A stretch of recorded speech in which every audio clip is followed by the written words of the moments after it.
When metal meets tragedy in mid-air, these are India's darkest skies. Number 5. Alliance Air Flight 7412-2000 crashed near Patna, 60 lives lost. Cause? Pilot error and wind shear. Number 4. Indian Airlines Flight 605-1990 crashed on landing in Bangalore, 92 dead. Faulty descent profile. Number 3. Air India Express Flight 812-2010 overshot the runway in Mangalore, 158 perished. The aircraft split in two. Number 2. Air India Flight 855-1978 crashed into the Arabian Sea right after takeoff.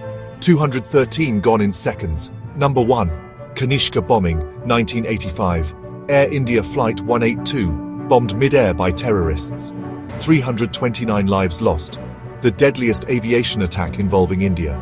From pilot errors to sabotage, these tragedies changed Indian aviation forever. Never forget the silence after the crash.